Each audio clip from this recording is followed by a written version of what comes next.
and so that we can put this on our website for the folks that couldn't make it tonight. Um, Mike's here, Mary's here, Siobhan's here. Those are all the people who are going to speak and present tonight. So um, we'll let people join as they join, and hopefully I'll keep an eye on our email and see if people are having trouble getting in. Um, let's see, I've got another one right here. So what's the schedule, Mike? We're going to do a reading first. So yeah, I'm going to do a little introduction. I'm going to do a little screen share of our website for everyone here. Mary is our featured reader, and our featured reader coordinator. She's going to introduce our reader.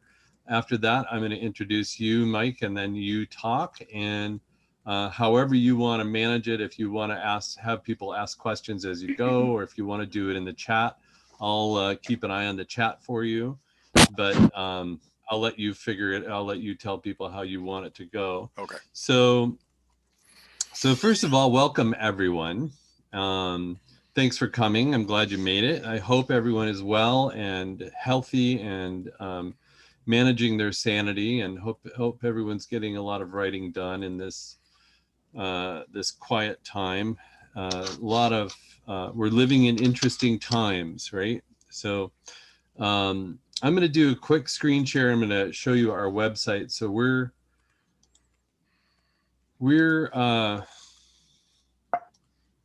looks like we've got a pretty good setup for 2021, starting with Mike Lankford tonight here. So on our landing page here, the meetings and events, this shows our monthly meetings and the workshops that we'll be doing. And I think we have them pretty well lined up for 2021. We don't have all the details of everything yet. That's still coming, but I'll buzz through this really quickly with you.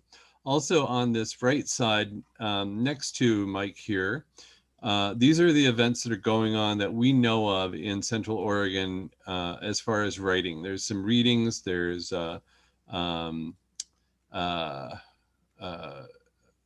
let's see, we've got this Books in Common. I guess that's tonight, so you don't want to go. Placed the Central Oregon thing. This is on the 23rd, and I think that I have that out of order here. Today's our monthly meeting. A couple of authors, Irene and I are doing our Blank Pages Salon. There's some classes at COCC. Most anything that we know of is over here in these events. There's not a lot going on due to the pandemic. Usually there's a good 20 or so things in here, but that'll come back, I'm sure, after this is all over. February, we've got David Crow. He's going to talk about how to sell 100,000 plus copies of your book. Our February workshop is a woman named Lauren Oberwerger, who's a great writing instructor, who's going to talk about the top 10 tips for transforming your fiction. And this is a workshop. This is $10 for members, $25 for non-members, and there's a limited number of people allowed into this. So if you're interested in that, and I highly recommend just showing up for all of the Writers Guild workshops, because they're great and they're really, really inexpensive. And I learn something every time I go. I'm already signed up for that one. But here's where you just click that RSVP and you can sign up. March, we're going to have a young adult writing panel with Roseanne Perry, Kat Winters, Sydney Swanson, and Amber Keyser. Ellen Watterson's going to talk to us in April. May, we're going to do a publishing panel with Kim Cooper-Feinling, Tamara Marnell, Nicole Meyer, Laura Stanfill, all different kinds of publishing, traditional publishing, self-publishing. And then Kim Cooper-Feinling is going to do a workshop, a traditional publishing workshop that following Saturday. Again, $10 for members, $25 for non-members. Yep. Do you have a question? Nope. June, Beth Alvarado and Kelsey Freeman are going to talk about writing the other. Kristen Dorsey, our old friend, is going to talk about hermit crab forms. Jason Graham, our local poet laureate, or poet, what is he? He's, oh my gosh. He's I'm not writer thinking of it. Anyway, he's a great artist.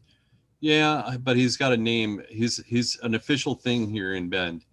Um, Jason Graham goes by Mo, mostly water. He's going to give us a great talk here.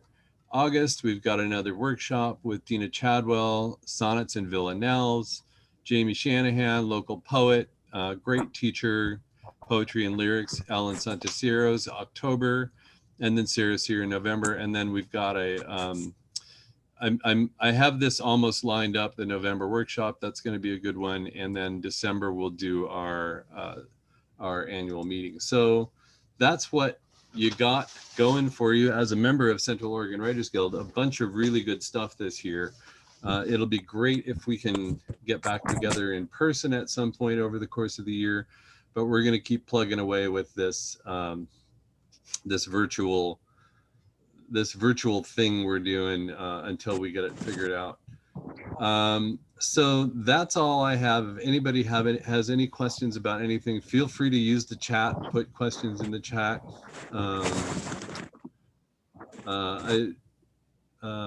Hopefully, I think I've fixed the links and hopefully people can get in, but I may have done something horrible, and I'll make sure I don't do that in the future. Okay, so going forward here, I do want to really quickly, I want to acknowledge, do another screen share here, a really great member of Central Oregon, wonderful man, really, really kind individual, and a fun writer, and a person who brought a lot of laughter and love to Central Oregon Writers Guild, passed away in December. Bob Vansel. He'd been struggling with cancer for quite a while and passed away in December this past year. When we were doing our quiet writing sessions out at Redmond, Bob would show up. Me and Bob and Mary were the little gang that did that, the core group. And I had some great conversations with Bob. Again, I don't know that I've ever met a kinder person, and he will be sorely missed. But I just wanted to share that with everybody there. So start on a high note. All right, Mary, I'm going to pass this off to you. Mary's our featured reader coordinator, and she's going to introduce our reader tonight. Hey, thanks, Mike. I'm so sad to hear about Bob. I didn't know that. That's I too bad. just found out today. Julie told me today. So. Oh, that's sad. Okay, well, I'm your featured reader coordinator. And in a moment, I'm going to introduce Siobhan Sullivan. But first, I want to make a plug for if you would like to be a featured reader sometime this coming year, please in the chat, drop me a note to Mary Krakow that you'd like to be a featured reader. I have not yet sent out invitations to people. Irene, I know, has agreed to read 1 month. I think it's April, but I can't remember. But anyway, so if you're interested in reading, it'd be great to have members read a 3 to 5 minute piece. It's an opportunity to share your work in a supportive environment. And while we're on Zoom, you don't even have to leave your house. It's kind of convenient. So please, if you'd like to be one of our readers, put your name in the chat box and I'll sign you up. Okay, now, Siobhan Sullivan is our reader for this evening. Siobhan enjoys combining her knowledge of science with her love of the arts in creative ways. She is currently working on 3 children's novels set in Oregon's high desert. Siobhan often shares her encounters with nature, history, and culture on her blog, Bend Branches, and in the High Desert Museum's volunteer newsletter. She worked as a wildlife biologist for several years and served on a school board for 3 terms. In her spare time, she enjoys creating wildlife art and exploring the wild of Central Oregon. Please welcome Siobhan Sullivan. Thank you. So the piece I'm going to be reading is In Placed. And just reminding you that Valentine's Day is coming up. It'll make a great gift. Okay, this is called The Toad Queen. The ground trembled beneath a stunted sagebrush shrub. The Toad Queen emerged from her burrow to a changed world. Clouds of wildfire smoke hung over the landscape. Twisted ancient juniper trees burning nearby filled the air with an acrid aroma. A gust of wind pushed the flames across the bunchgrass meadow.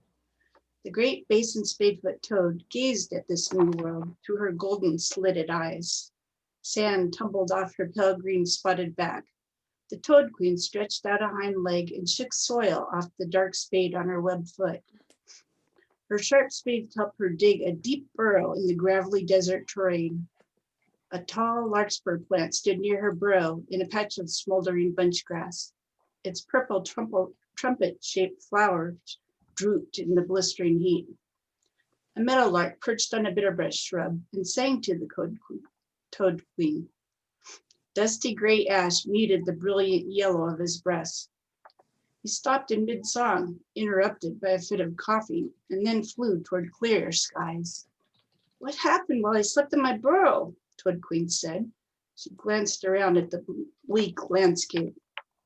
She and the other spadefoot toads pulled moisture from the soil when they slept underground, and they survived the fire. Other creatures had not been so lucky. The carcass of a sage sparrow fledgling lay near her. A few feathers clung to the tiny, dried out body. A fire's taken our ancestral lands, her mate said. He emerged from his own burrow. The toad shook the sand off the black spades on his hind feet. The hot summer sun dried the plants to the steppe and the fire will spread fast, she said. We must call for help. Her mate called the other spadefoot toads. His loud croaking call carried far over the desert. At first there was no response, so he sang louder. As he sang, a great horned owl suddenly swooped towards him. He and the Toad Queen retreated into their burrows. Once the threat passed, they emerged, and he resumed his singing. Toads in the distance joined him in song. Dark clouds collected over the smoky skies. Billowy clouds accumulated into a towering thunderhead that produced a gentle shower of rain. The patter of rainfall on the earth woke other spadefoot toads. The toads emerged from their burrows, and soon a loud chorus of croaks surrounded them. Lightning slashed across the sky, and the air crackled with the energy created by their song. The rain shower turned into a pounding downpour, and it doused the fires. Spirals of white smoke rose from the smoldering desert and drifted into the dark skies. The toads continued singing until the rain extinguished the fire. Thank you, the Toad Queen said. She beamed at the group of spadefoot toads gathered around her in a circle. They nodded their heads in unison toward the queen and called in duck-like notes. The meadowlark alighted on a bitterbush beside the Toad Queen. His melodic song of gratitude blended with the toads' voices and echoed across the countryside. Renewal will come to this land, the Toad Queen said, but it will take time. Yay, thank you. Always fun to hear Siobhan's reading. Siobhan has invents or expands on tales from all different cultures, and a lot of them have to do with Central Oregon. So nice job. All right, I'm going to introduce Mike Lankford. Mike is a graduate of the Iowa Writers Workshop and has been an editor and teacher for 30 years. His previous works include essays, newspaper opinion columns, short stories, and book reviews. He's the author of Life in Double Time, Confessions of an American Drummer, a memoir about his years as a white drummer in a black R&B band, which was chosen as a top 10 Music Critics Book of the Year. He also wrote Becoming Leonardo, an exploded view of the life of Leonardo da Vinci, which was a 2017 Wall Street Journal top 10 nonfiction book of the year. The Wall Street Journal said, it fills in helpfully and at times magnificently the context missing to the modern reader. Thought-provoking, convincing, Mr. Lankford proposes a great many insights with immediacy and grace. Becoming Leonardo starts on a high note and gets better to the very end. And I am fortunate enough to be a colleague of his. He's an instructor at Central Oregon Community College. And I'm going to put a link to his books in the chat. And Mike, I'm just going to let you take it from here. Okay. Well, thank you for that, Mike. That's very nice. Great to see everybody. This Zoom thing I'm still getting used to. But I want to talk about writing a life and the different ways of doing it, and the different ways I've done it, and how we can figure this out. Hang on a split second here. I'm gonna,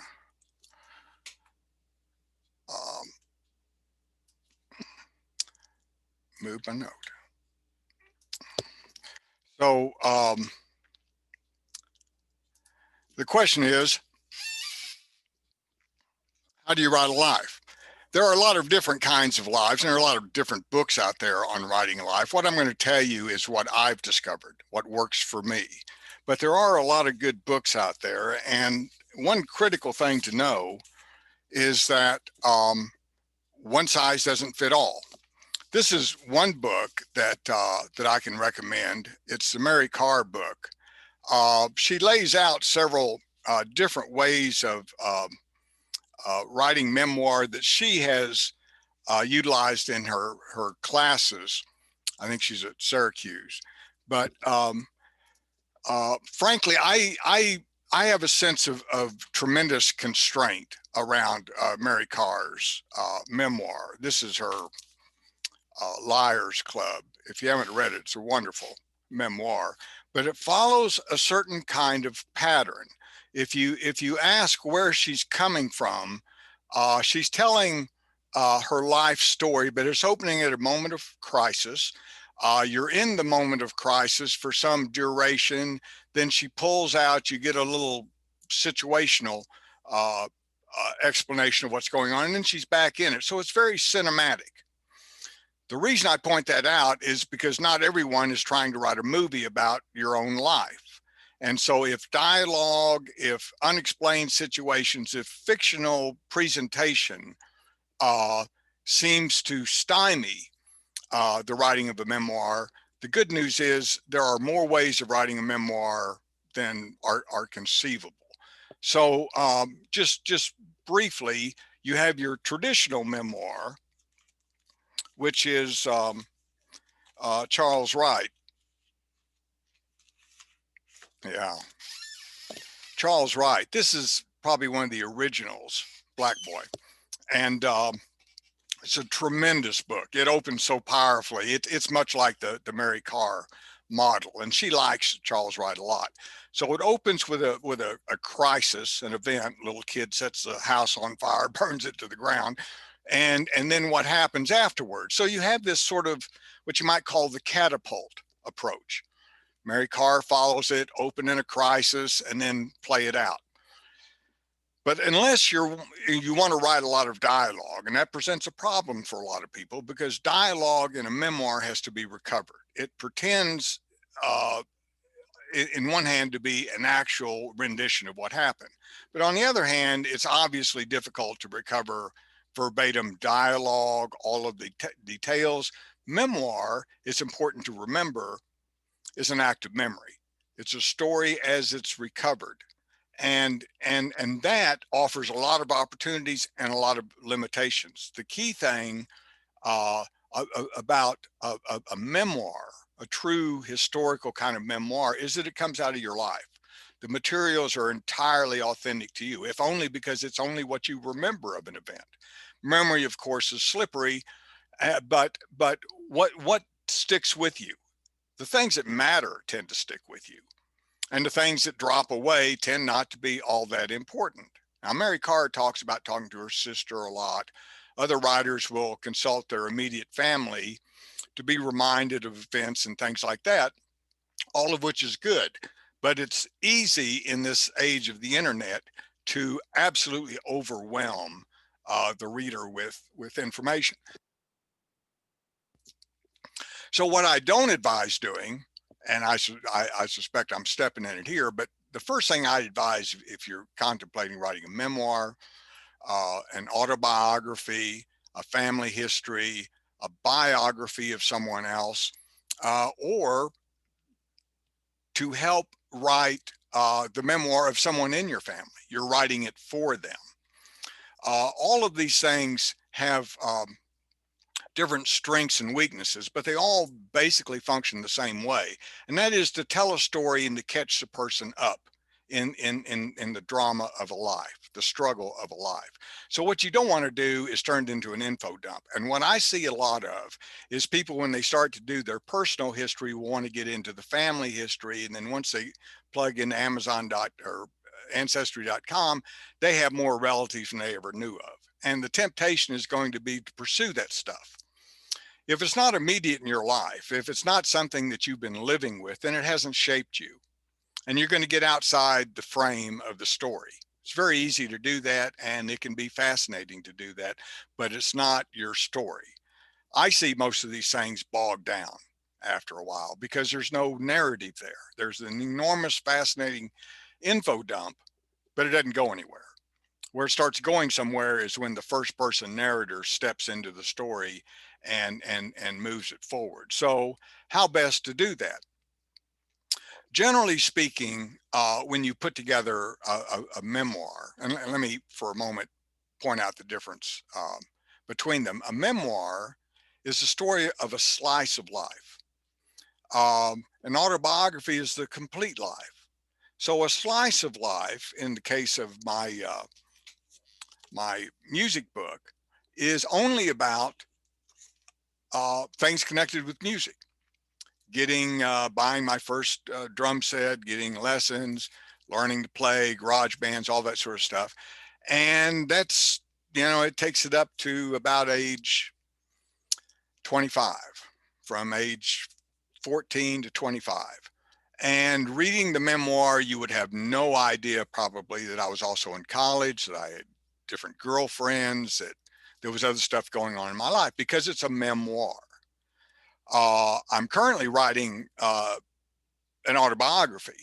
And as I make clear in the autobiography, this is everything that doesn't include a drumstick. So it's about school, it's about girlfriends, it's about my first car and the muffler falling off and all this other stuff. And so it's a much broader telling.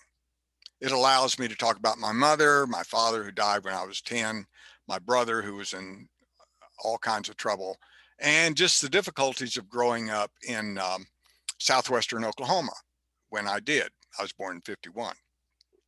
So one of the things I've had to struggle with in these different kinds of memoir or personal histories is how best to tell it. And there are certain requirements in place, of course. It has to be a compelling narrative. There's really no reason other than self-discovery to write a narrative and not make it work as a narrative. Now, I think it's perfectly valid to write a memoir of self-discovery with no intentions to publish it. I think publishing is sort of the demon in writing circles, because it holds out standards that are different and authoritarian. And you either write the kind of memoir that your agent tells you write, or you die trying, because that's just the way the market works. The reality is there are a lot of different kinds of memoir out there, and they are all different kinds are successful. So in addition to the standard kind of Mary Carr biography, you have classics. You have Mark Twain. You have Mark Twain telling what are basically after dinner stories. Little vignettes about the time he dropped a watermelon from a second store window onto his brother's head. He's walking on the sidewalk underneath the window. Now that would give me the creeps, but Mark Twain thought it was a funny tale. All of that kind of stuff, you'll notice they're 4 to 5, 10-page vignettes. They open with a recognition or a recollection, and they always end, because this is Twain, with some kind of snapper. So there's always a final line that draws the thing to a point. And a lot of that is about Twain. You read some of these things and you think that's a very slight story. Why is he including it? But the reality is it goes to character, it goes to point of view, it goes to the influences on his life. So he creates a composite portrait of himself. The fascinating thing for me about memoir and autobiography is that you do not control it in the way you do normal nonfiction or fiction. And that is, you can't tell the reader what to think. And if you attempt to do that, they will take the exact wrong impression. If you talk about, you know, all the cool things you've done or whatever, then you're bragging. And bragging really doesn't work in a memoir. There are a lot of things that you may want to get out about yourself, but unless you front load them, you know, into the story somehow, there's no way to get them in purposefully. When I was in Dallas, I did a lot of freelance ghostwriting, and one woman who was the wife of an oil executive had lived all over the world and had had a fascinating life. But when we sat down to actually talk about what the memoir would look like, it turns out that the highlights in her life were shopping trips. Now, the problem with a shopping trip is there's, you know, other than possessing something and wanting it and finally getting your hands on it, there's not much drama. And even the drama that is there, you know, dissipates almost immediately unless you're in that mindset. So she didn't have a story to tell. We could line these shopping trips up. We can make them progressive in somehow or escalated or spend more money or more exotic locations, but there wasn't a story. So how to tell a story that is compelling about a life is to first recognize what constitutes a life. And a life is, for the most part, mistakes, experimentations, occasional success, a lot more failure. It's a complicated picture. So what you need to do is link all of this stuff together in a purposeful way. A narrative that functions from the beginning all the way to the end includes a lot of different kind of information. It all comes together. It reconciles, but it doesn't do it all on the same page. You'll get this, some time will pass, you'll get that, something else. So what's accumulating in the reader's mind is a presentation which they vet against their own value system. If they're judgmental and, you know, arrogant or something, they'll view your biography, your memoir, very differently than someone who perhaps is from the same part of the country and has more in common. So you have to be careful when you think about telling the story, what kind of impression you want to make. Do you want to impress them? It's probably going to be more difficult than you imagine. Oftentimes, the most impressive thing in a memoir is going to be modesty, humility, understatement, which expands on the page. Everything you say, of course, expands in the reader's mind. So the impression you give and its spinoffs are what's really constituting the success of the narrative. So you have to line these things out. What kind of story do you want to tell? If it's a memoir, I've not only written actually a couple of them. I wrote another one about my aunt, who's a homeopath down in Dallas. But that experience was pretty much a simple version of all memoirs. She wanted to write. She wanted her biography written. And she had attempted to do it, couldn't do it. And then she got me down there. And what it amounted to was this: we had to come up with a timeline. The way she was 90 years old at the time, and she's a big talking storyteller, Texas woman, a naturopath, a homeopath, a charismatic personality, and all kinds of ways. So she could talk. And but the problem was that you listen, and she had all these marvelous little polished tales that she'd been telling for years to her patients. So they were very worked out. But the problem was they never linked. They were all like stand-up 60-second tales.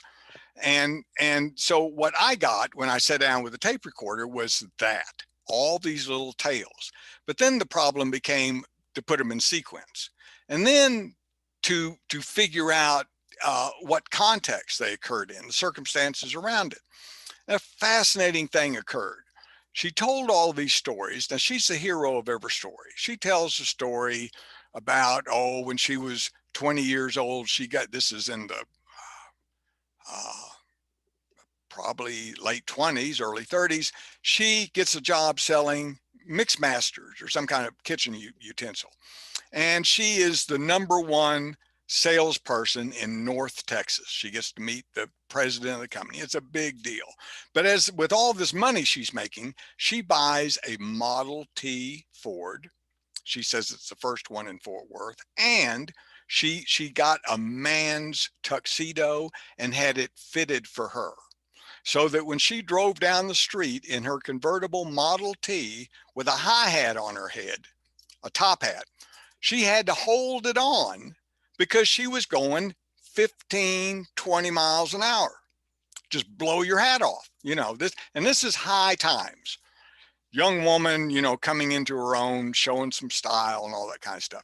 Great little story. What I dug into and finally was able to kind of bring to the surface was what was going on just prior to that, and alongside that, and after that. And the fact of the matter is, this burst of individuality that she was so proud of was actually the consequence of enormous suppression that had gone on for years and years. Her mother was terrible, my grandmother. She was basically just worked like a house slave. She had very little security in her life. And when she finally got some security, it was something she'd made herself, and she was celebrating. So this moment on, racing up and down the streets at 20 miles an hour in Fort Worth, actually is kind of a sad story, So, and that's what she didn't want to tell, because she wanted it to be an uplifting story. She wanted, everyone to laugh and think she was wonderful. But the problem was that the more you line these things up, the more difficulties you ran into. A lot of these stories, if you're doing an old person's memoir, writing it for them, are completely disembodied from time. They have told the stories so much that they're disconnected. And it's worth remembering, by the way, that you don't actually remember the story itself. You remember the last time you told the story, or the last time you thought about the story. So the memory is forever being refreshed or lost. And as a consequence of fleshing these things out, I discovered, well, first off, a tremendous difficulty because for a lot of this stuff, I'd have to ask her, well, what were you wearing? I tried to get the date, but she wouldn't have a date. What were you wearing? Who was president? It was a war going on, all that sort of stuff. And you'd finally get it, you'd get it down to some kind of focus. You have to find the thing she cares about, and that was FDR in her life. She was crazy opposed to FDR. But then again, she's opposed to FDR, but who's the first person to sign up for Social Security? And then who's the first person to cash her check when she turns 65? This arch Republican. So, you get these complexities in the story, but basically telling someone's story is getting a sense of the timeline. May be easy or may be different. The timeline for this, for the drum book, when I did it, was done on a bar napkin, sitting in a bar on break between sets, and that was the basic sketch, and I just filled it out. Took maybe a week, but I was just writing about music. For the autobiography, I've been keeping this list for 20 years, and so I have probably a 90-page list, single space, for the first 30 years. And then I've got multiple documents past that. It's every single thing I've been able to add to it over time. Now that I've got this complete list, fairly complete, I discover I can't use 90% of it. The problem is there are incidental things. There are events that are vivid, but I'm not sure they're important. I mean, the scene I'm writing right now, high school stunt. I'm in a senior play. I'm dressed up as a Roman. I'm a Roman centurion guard, a spear carrier. I'm standing, along the wall while Caesar's making speeches and whatnot. So what I decided to do, and my high school was large, so we had to have 2 assemblies back to back. What I decided to do was in the middle of the speech, just kind of pull out a cigar, light it, and I sit there and, have a good time during the play. But of course, the teachers freaked out and I had to escape the auditorium. And then I had to come back for the second performance, sneak into the auditorium, get up on stage and light the cigar again. It was the kind of thing that gets you kicked out of high school in Oklahoma, for sure. But should I have told it? And I went back and forth because it's one of those things that kind of makes me look clever, but I end up getting spats and 2-day suspension and a bunch of other stuff. So why tell the story? Well, I told the story. I decided to tell the story because it was determinative. It was an indication of what direction I was going, not just my situation in high school, which was kind of a renegade outsider type, but what would happen after school. And it was also a way to get in outside circumstances. A friend of mine had died in Vietnam. This was 67, 68. So that whole thing is spinning up. So the high school tale ended up earning a spot in the narrative simply because it was this early rebellion, this rejection of rules in a military society, this whole reaction to Vietnam and rules and all that. That's how it earned a place in the story. So what you have to do, if you want a continuous narrative that pulls on every page, it has to create a spell around a purpose, a journey, and then it has to stick to it. You do absolutely nothing ever to break the spell. It's hard enough to create. So, and in memoir, it's easy. You want to. There are all these other things that went on. You introduce a character, they're interesting, and then you want to mention that they'll be dead in 6 months. Yeah, maybe not. If it hurts the story, don't. If it helps the story, do. But you have an abundance of material when it comes to memoir. So one real concern, once you have the timeline, is to decide what are going to be the seminal events in this timeline. And for most people, you can figure there's probably a half dozen. For some, many more. But there are a half dozen events in your life that are determinative in some kind of way. They're forks in the path. And this really came about, the original insight belongs to Marcel Proust, who in Remembrance of Days Past, tried to work this out as a way of telling his own life. And he set a series of goals, eventually, social goal, monetary goal, different goals, until finally it was artistic. And that's how he found his purpose in life. But this notion of finding the critical events and then turning those into pillars.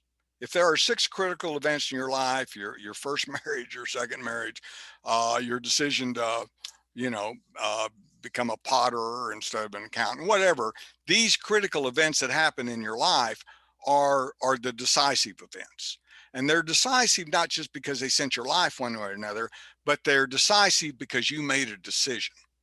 And this decision to be a potterer instead of an accountant was an internal, personal decision. It may have been about the market, may have been about 40 other things, but the fact that you made the decision speaks to your interior. So that's what the reader needs to know. How is this life changed, shaped over a period of time? The problem you run into is all of the stuff you want to stick in there. And I've ghostwritten so many biographies for people, memoirs for people. I know the impulse. Truly, this is an important tale. You want to get it in there. You met, well, to take an example, you met Barbara Bush, okay? And she made a big impression on you, and according to the way you tell the story, you made a big impression on her, and it was a great little meeting, and you want everyone to know about it in your memoir. The problem is it's a one-off. It has nothing to do with nothing. You were in the hotel, and she walked in, and you spent 40 seconds in an elevator. It's not determinative in any way. It's just a fancy little story that you want to tell. So how to tell it? Well, there's a way, but what you have to go back to are the pillars, the decisive events in your life. And then as you structure this thing out, what you're essentially building are bridges from one pillar to the next. So that if you can put Barbara Bush into the bridge, you can include it. because you're on the way to the next thing, and it can remain purposeful, if not very much so. It can remain purposeful because at that time you could say, you know, you're out meeting people, you're getting social again, blah, blah, blah. It can be part of the bridge. If, as most people want to do, just write it as a signal event in their life, it will fail. And it will fail because it's just a snapshot. That's me and Bill Clinton, you know, so what? So it has to, you know, has to go somewhere. And that pull it cannot be underestimated. This originally, you know, any biography or tale about an individual was historically the tale of a hero. And one really beneficial thing to look at is Joseph Campbell and his whole heroic narrative. There's a great little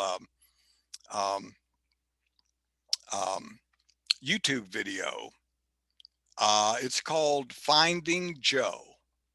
Finding Joe. And it's about finding Joseph Campbell. And it is, among other things, it talks about the heroic journey. And it even gives you a little chart so that you start off in one direction and you encounter difficulties, and then you acquire a friend, and then you acquire this, that, and the other, and you find your way around it. That's a classic a structure, and it will one way or another lend itself to your narrative because you're the hero of your story. Not too much of a hero, let the reader decide that, but you're presenting these things in such a way as it's part of a growth in the journey. So having that sense of it all being a whole and not a series of discrete moments makes a world of difference. Now, how to do that? You'll see in all these different memoir that they start differently. Charles Wright, Mary Karr, they start very early and then they develop it on. It's usually a pretty short time frame. Mary Karr's Liars Club takes her, you know, she's what, 14 or something. Then there's kind of a little flash ahead thing, but she's basically an adolescent. She's a young girl, adolescent girl. You have other tales like this is a famous one, Tobias Wolff, This Boy's Tale. Excellent memoir, but it's of the Mary Karr school. It opens at a critical moment. They're in motion in a car going west. You get about his mother and all this sort of stuff. But what you get is a very mediated, spaced out explanation of the problem. She's running away from a life. She's taking him with her. She is out there to start a new life, and she's making a lot of mistakes. And this is observed from the boy's point of view. But what he does is give you very limited exposure here. The story is up until it's from age 5 or 6 up until 18 when he goes to college. But again, it's a very incomplete tale. So you ask yourself, how, you know, what is he telling here? Why is there nothing about girlfriends? Or as I just went through and discovered the other day, because I'm writing about high school and I look at what other people are doing, I went through his memoir again, same age that I'm writing about. There's almost nothing about high school. Almost nothing about high school in his memoir. He mentions it several times. He leaves for it in the morning and returns from it in the afternoon, but there's nothing about his teachers or classes or anything like that. Instead, he talks about the Boy Scouts, which was a concurrent experience. So what's he doing there? I can only assume that what he's doing there is working with the material he has and going with what's strong and avoiding what's weak. So he didn't really have any high school tales that were worth telling in his estimation. So you have this very mediated kind of telling. It's very workshopped. It's very academic. It's also, you know, very, very well told, but it's a kind of memoir. And as I remind myself frequently, you know, you make a choice when you decide to write a memoir about voice. Voice is huge, you know, your voice. And when it comes to memoir, you've got everything from Tobias Wolff on one side to Howlin' Wolf on the other. There's a spectrum there. So where are you going to fit in to this narrative voice, you know, probably going to have to be discovered. But the voice and the point of view are the critical things. Once you get your structure figured out, it's going to be what is the point of view, really? What is the proximity to the story, and what is your voice? So you can structure these things in a variety of ways. You can start at the beginning, childhood trauma, take it through the next 10 years, or you can, you know, typically with Mark Twain, you would start at the end and then flash back and probably flash forward and flash back. So you'll be all over the map, but they are very small, discrete chapters. So there's a lot of flexibility there. Then you've got memoirs like this. This is Vladimir Nabokov, Speak Memory. He does something fascinating in there. He almost treats his life as an aesthetic theme, and it's a whole different way of organizing a memoir. But he starts. The narrator is a 65-year-old man, but he immediately talks about being a baby in vitro. He talks about a photograph that's taken before he's born, and an empty baby carriage somewhere off to the edge, one that's waiting for him to arrive. So this awareness of being not there and then there is sort of his opening riff. But it's very sophisticated, very controlled, very high level, operative metaphor from the very first page. And then he does a controlled unspooling of critical events in his life. It's all about voice and tone and having a point to make. So it's a different way of telling it. You can also, for you know what it's worth, there was what was that Martin Amis novel that starts at the end about the old Jewish couple, and it scrolls back to the beginning. Does anyone know that? It'd be a fascinating way to tell a memoir. It's a couple of old Jewish couple, park the car, get out, they walk out into the surf, and then they just keep walking. You know, so they die in the opening chapter, and then the next chapter is them arriving at the beach, and the chapter after that is why they want to go to the beach. And eventually, what you find out is that the loss, the suffering in their life has started, you know, during the war, and this denouement is their response to a lifetime of these experiences. So you get the ending first and the consequences later. That too can work for a memoir. So it goes to questions of a presentation.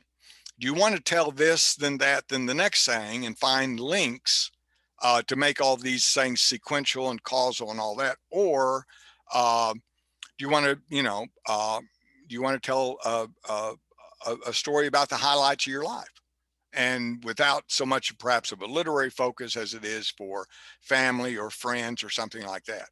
There's many different kinds of memoirs. There are different kinds of audiences. So who are you writing it for? If you're writing it for the market, if it's, you know, a memoir for an agent, for a publisher somewhere, then you're going to have to be more observant of the metrics out there, what they expect in a memoir.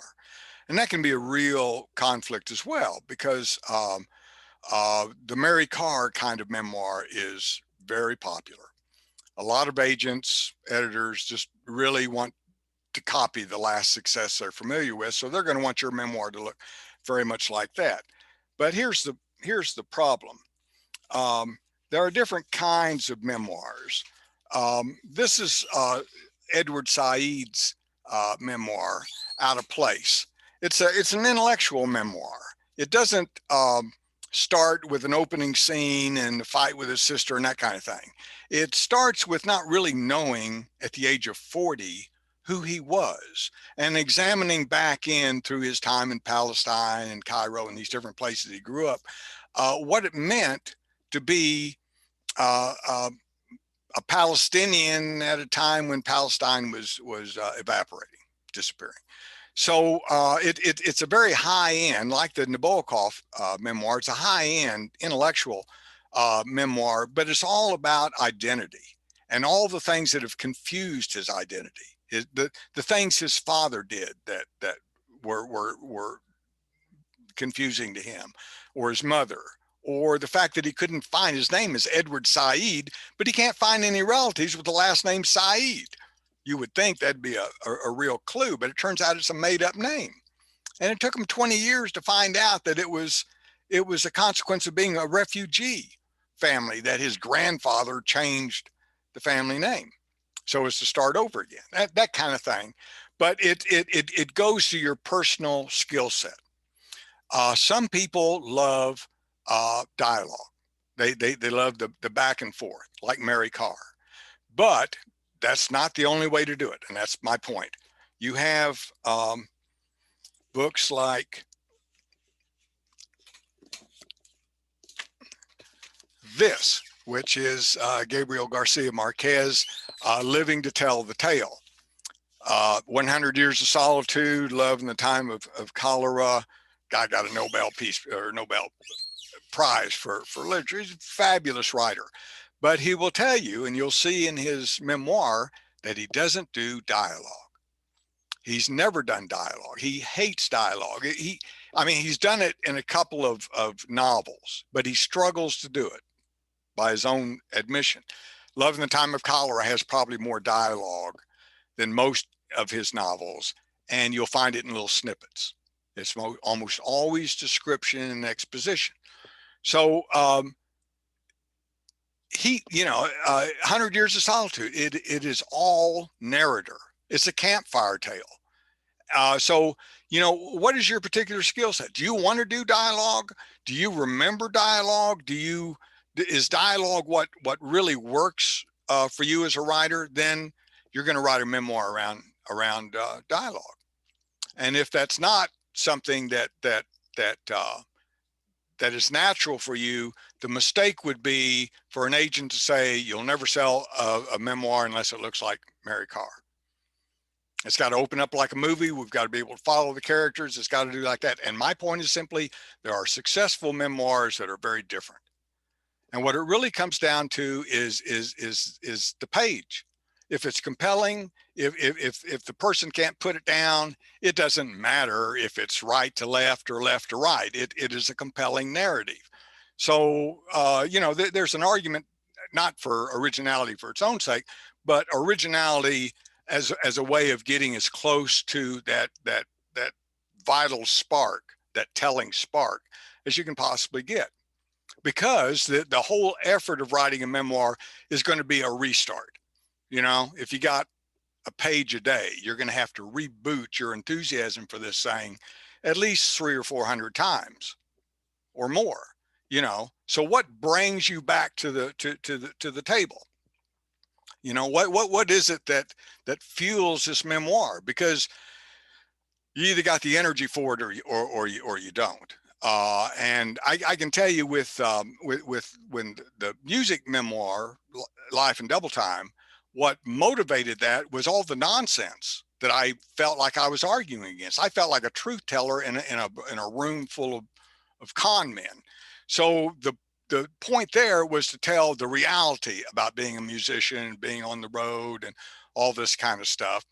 And that was a great motivator. Anytime I started to lose energy, all I had to do was pick up your standard kind of celebrity rock and roll memoir and just be as appalled as possible after 2 pages, slinging it over my shoulder and typing 4 more pages of gospel truth. You can do that for a long time. With Leonardo, there was even a greater incentive to do exactly the same thing, to get to the truth past all of this conventional telling, the usual heroic sort of telling. And what I found was endlessly provocative on YouTube are all these little mini biographies of Leonardo. Some of them are an hour long. A lot of them are 15 or 20 minutes. And I've seen them all 10,000 times.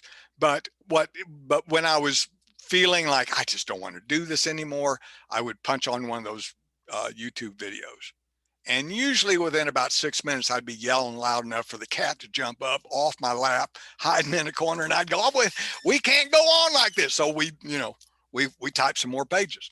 And so whatever it is that's provoking this desire to create a narrative, you need to be conscious of it, and you need to re-stimulate yourself on a regular basis. So one huge focus about a memoir is who's the audience, or who is what is the reason for telling the story. If it's posthumous, if you're leaving your life for people you haven't met yet, that's a different kind of narrative than if you have, grandchildren. So what is the narrative? And it doesn't have to be one or the other. It can be for, a wide variety of readers, but you're taking a personal experience and you're putting it out there for others to interpret. And the truth is, they're going to interpret your experiences on their life.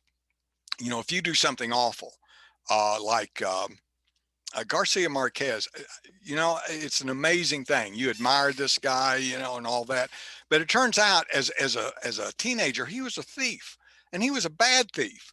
And it's, after a while you think, well, you could have left that out, Gabriel. You don't need to just dump all the dirt. Well, he's probably not dumping half of the dirt, but he keeps reminding you that, he stole from his mother. He would walk in a bookstore, and the first thing he'd look around to see if anyone's watching him. He'd stick something under his shirt. I mean, he was a poor kid with a reading habit.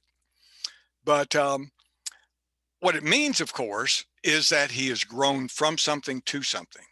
And by the time he becomes possessed with his idea and he is writing his big novel, he's already had 2 or 3 failures. He's got no money. They don't even have enough money to send the manuscript off once he has it finished. But he inserts poverty and his upbringing against what's going to happen to him, and the consequence is the tale of an autodidact, basically, as told by himself. So how do you turn chaos into purpose?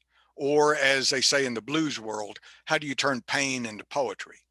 And this alchemy, this business of taking a corrupt, confused street kid and turning him into a Nobel laureate, would seem pretty circuitous path, except that in his case, it was just as straightforward as it could be. You also have weird things to deal with, like serendipity. If a life story is intentional, if the actions are intentional, it's much easier to write than if you get lucky. Luck is, luck will throw a wrench into your story. Hopefully there's not too much of it. Occasionally Garcia Marquez gets lucky, and it's almost like he just credits the angels and moves on because he doesn't know what it means about him. He tries to say, and people saw something in me or something like that, but it throws a kind of a hitch into his narrative of struggle. But those are the things you have to deal with to create this overall impression of a life that started in one place and ended up in another, and has developed over that effort. So so one real impulse that a lot of memoirists have is to talk about what it means, what their life, why they were doing it, and the significance of it. And the reality is that tends to stagnate the narrative. A narrative about a life is about becoming. It's not arriving. So it's all about anticipating problems and dealing with problems. One of the things I discovered about biography in general, I've been reading biography since I was like 16 years old.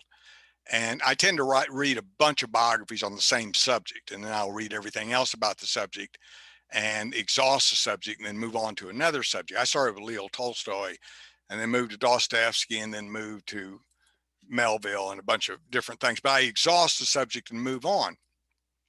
And one of the things about memoir is that in good memoirs and in bad biographies, you see something critical, and it's this becoming aspect. In most histories, they're written in summary voice.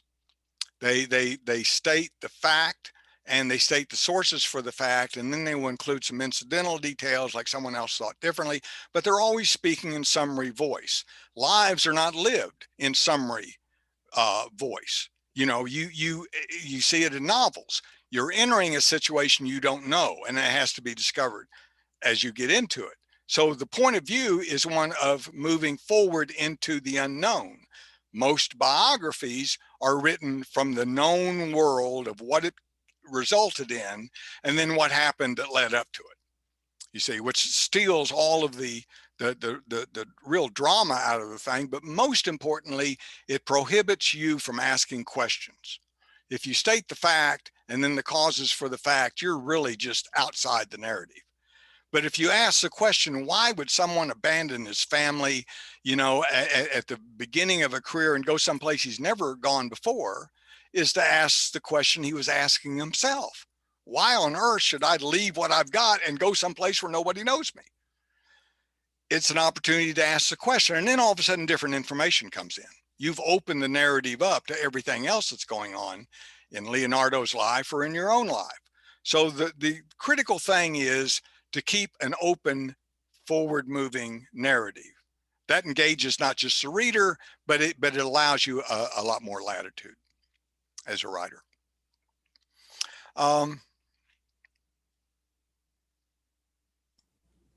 Mike? Yeah. So I encounter lots of people who say, oh, I want to write a memoir because I have this great story to tell. And sometimes they'll tell me about it, and they'll say, well, I was born here and my family moved me there, and this world event took place, and so on and so forth. And it's a series of instances like that too. What advice would you give to the person who says, oh, I've got this story?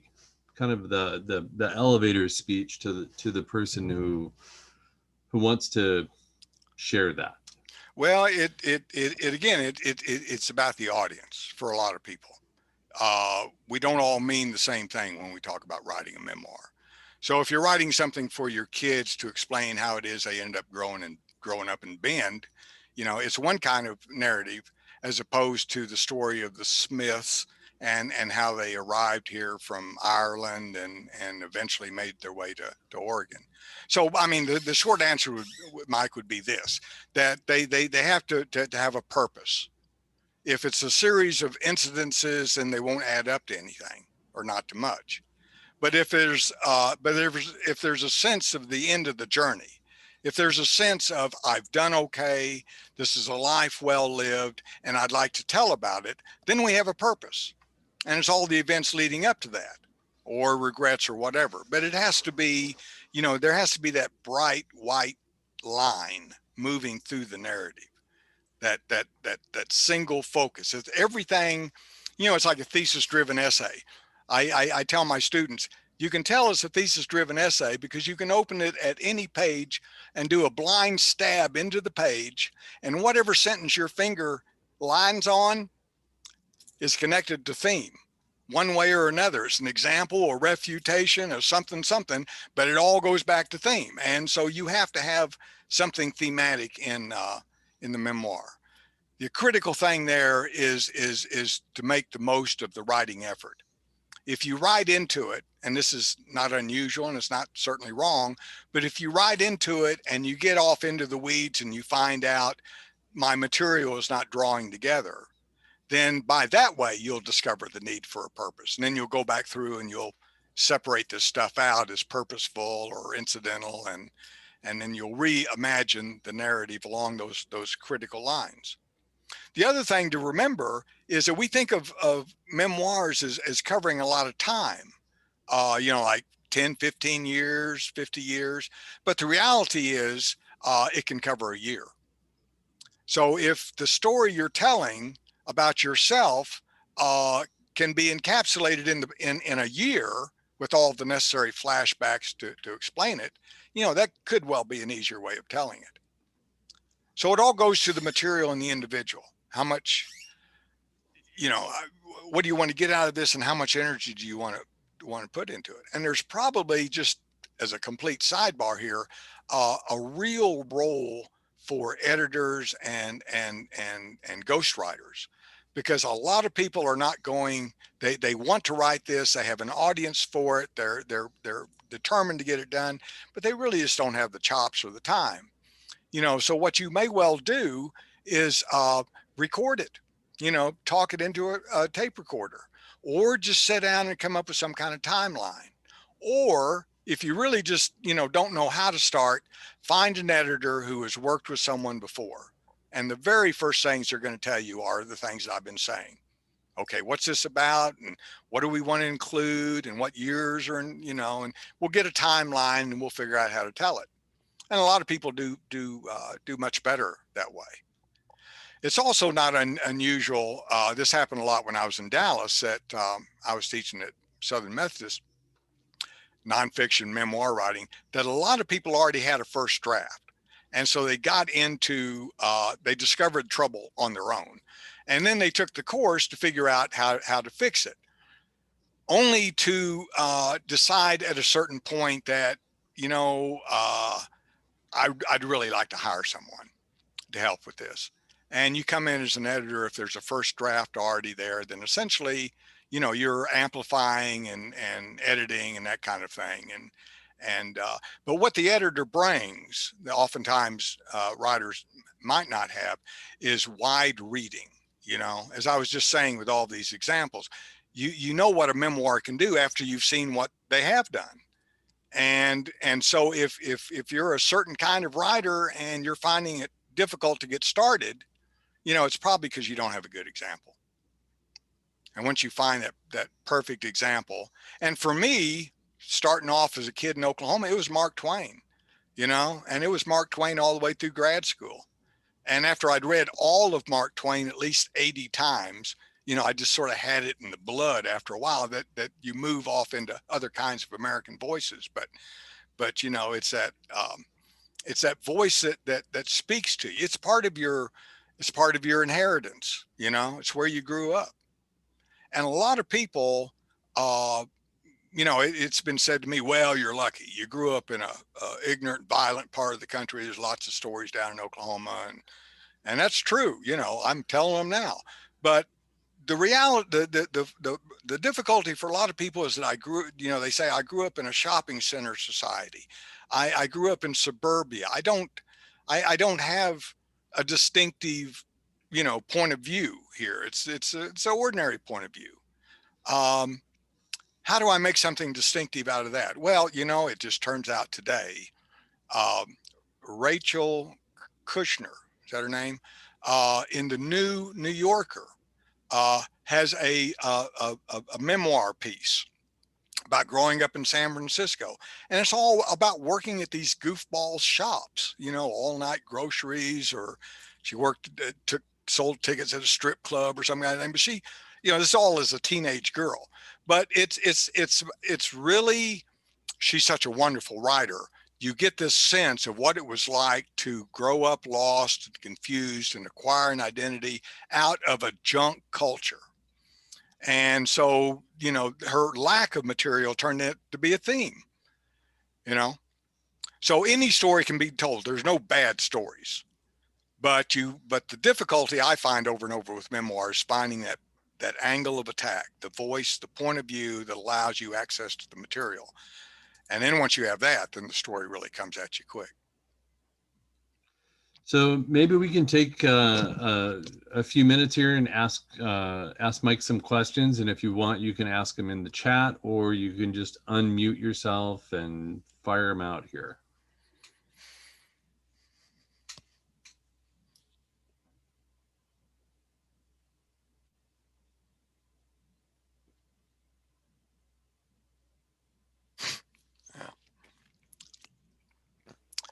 So just for clarity, Mike, because I've worked with a lot of people who have written memoir. I haven't written a memoir myself, but I haven't felt the need to write a memoir. And I think part of it is I feel like my life isn't all that exciting or whatever.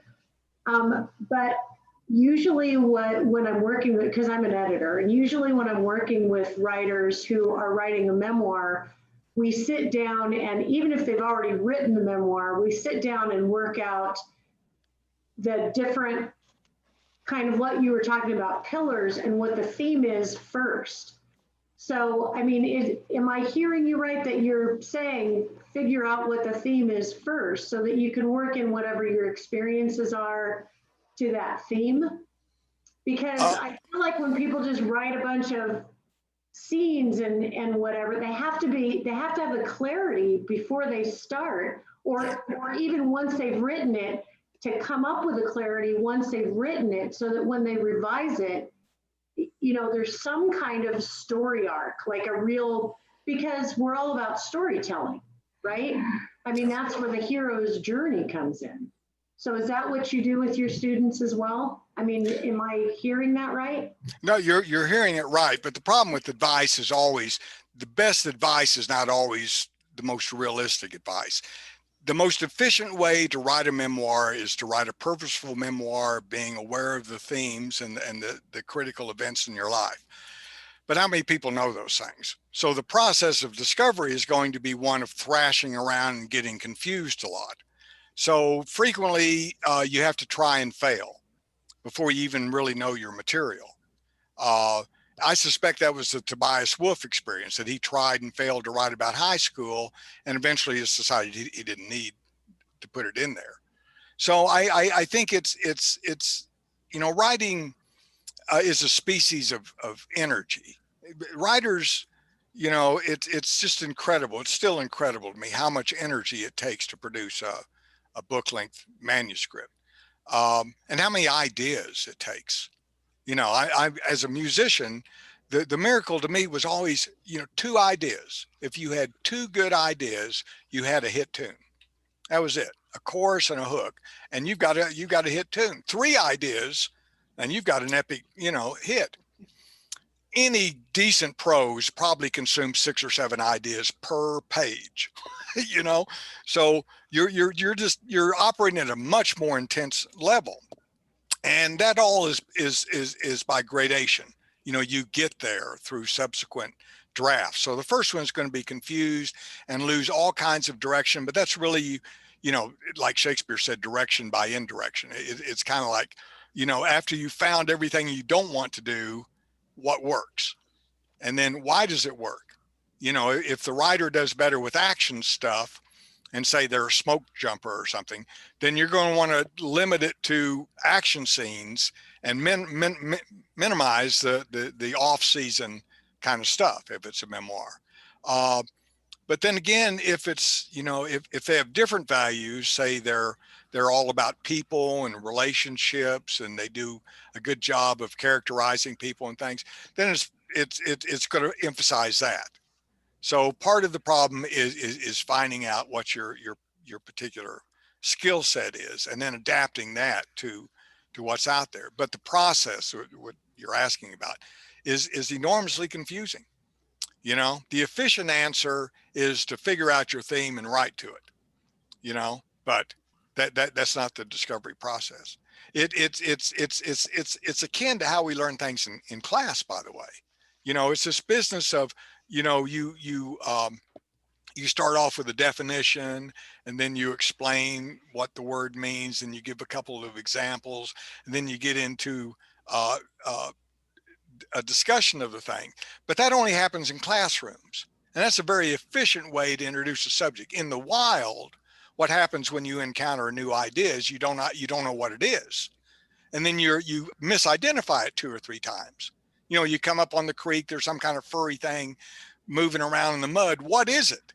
You know, yeah, is it a beaver? Is it a hairy fish? What is this? And the closer you get and the more mistakes you make, the more you're able to realize, oh, wait, that's a mammal. He's eating on one end, pooping on the other. I got it. You know, and then all of a sudden you keep narrowing this thing down until you've identified it and see how it functions. The very last thing you will do with that critter is give it a name.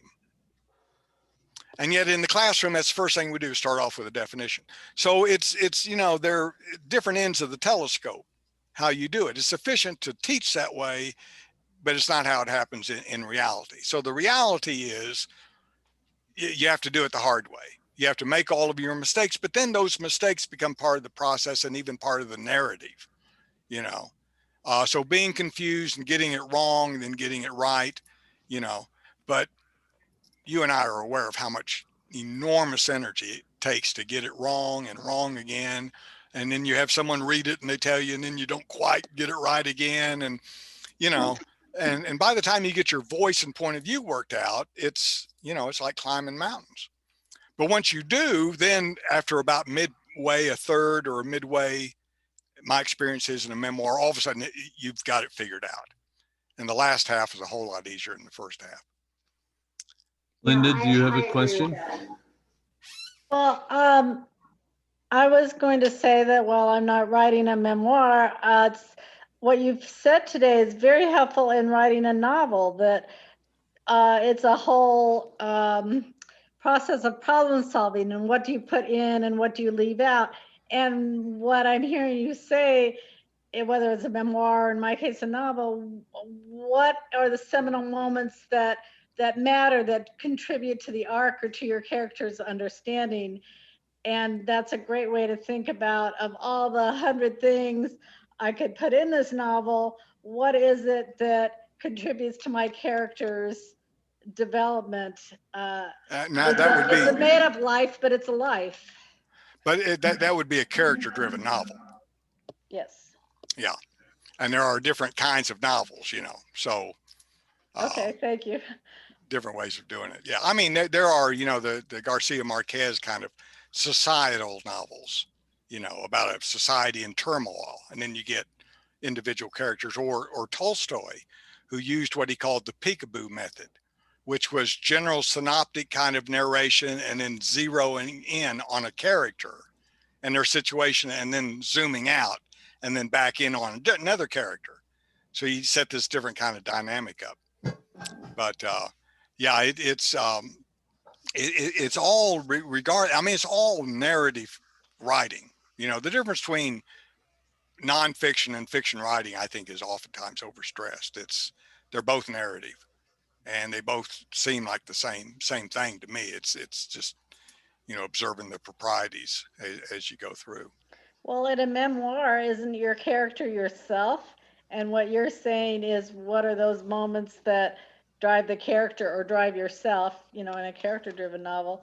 Well, if you're writing it yourself, yeah, it's about yourself. If you're writing it for someone else, of course, it's about them.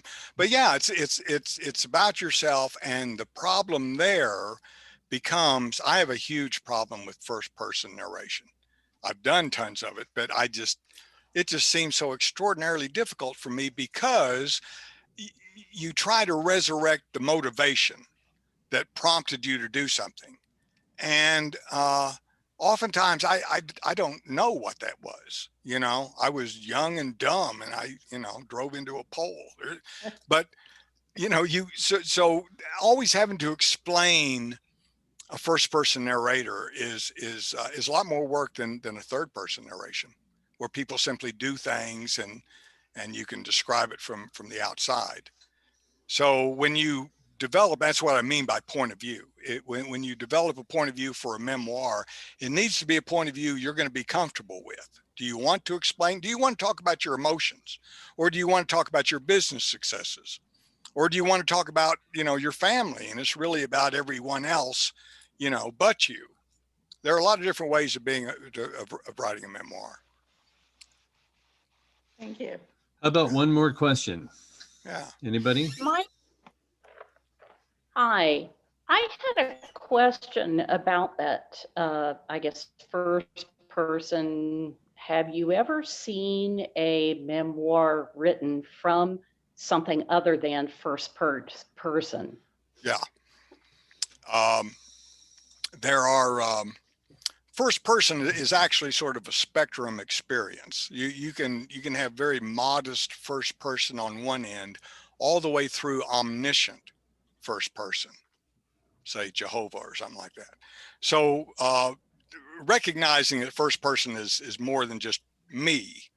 If you read, and you would probably not enjoy it, but if you were to read the autobiography of Charles de Gaulle. Charles de Gaulle, president of France, wrote in the royal we. We thought this and we did that. Even if he's if he's in the bathroom by himself, we, washed our hands. And it's very interesting. You can do it as a head of state, I suppose, or as a megalomaniac, but yeah, there are, there's a really nice biography of Shakespeare that was written by his dog. Now this is a fictional biography, but the point of view character is the dog. And it opens up with him rescuing William from the river. He's out there drowning and there's a fool and a bunch. He jumps in, he's trying to kill himself because Anne's pregnant, I think is how it starts off. And the dog rescues him and ends up telling, the rest of the story. That's a narrator, that's a writer really, who has a certain amount of access to Shakespeare. He knows him from the outside. So he wants to tell the story as intimately as possible, but he doesn't have that final access inside Shakespeare's head.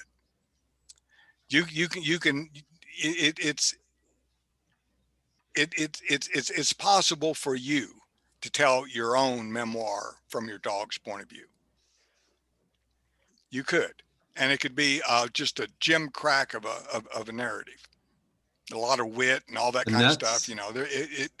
What makes a narrative succeed is the sense of, as we were saying, that lived life, the arc of a lived life, and so playing with point of view is one of the things you can do to enliven a narrative, because you very quickly realize if it's first person and your paragraphs are starting off like this, and you've got 15 pages of them, and you read over it, you start recognizing, well, I start my paragraphs all the same. They functionally do the same thing. One of the things I do continually when I, read it, well, you can't always see it, but I underline topic sentences where, a middle paragraph in the middle of a page will be a continuation of the thing above. It may be a slight segue to something different, but how they transition, how you end a paragraph and start the next one in a meaningful way that not only continues the narrative, but raises interest, is a fascination for me. And Garcia Marquez is very good at that, as is Mark Twain in a very different kind of way. But, at one sense, we're talking sort of, meta concerns here about purpose and theme and all that kind of stuff.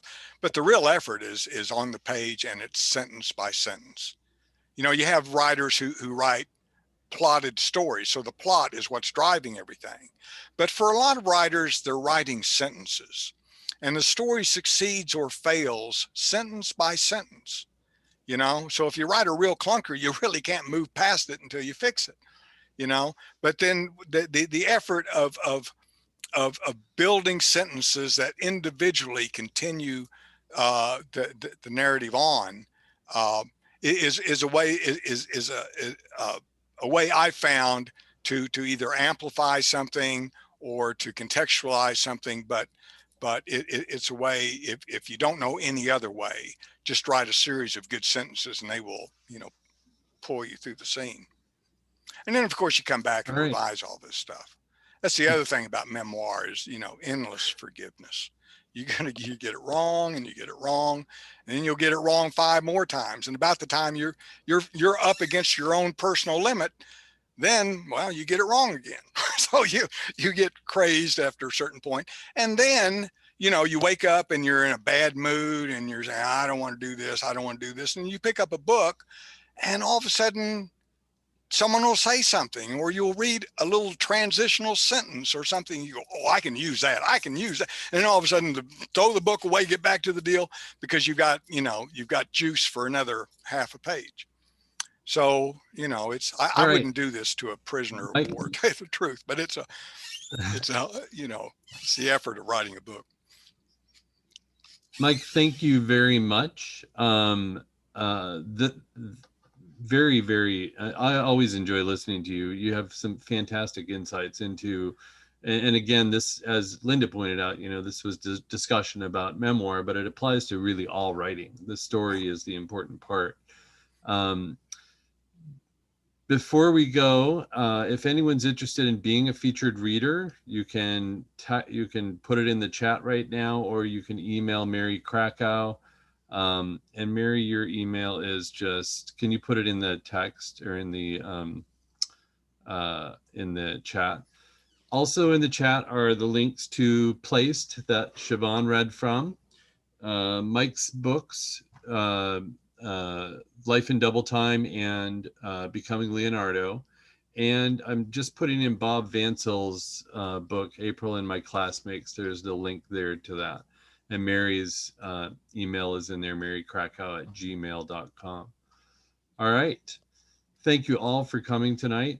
We'll post a recording of this on YouTube probably in a couple of days. It takes a little while to go through, but it's been a pleasure having you all. And thank you again very much, Mike. I appreciate you doing this. And I certainly I took a lot of notes on this one. So. Well, thank you. You guys are, great questions, and I love talking to you, and I really, really love talking to you in the middle of a pandemic, because this is my social event for the week, maybe for the month. So right. Thank you very much. Thanks, Mike. All right. Good night, everybody. Thank you.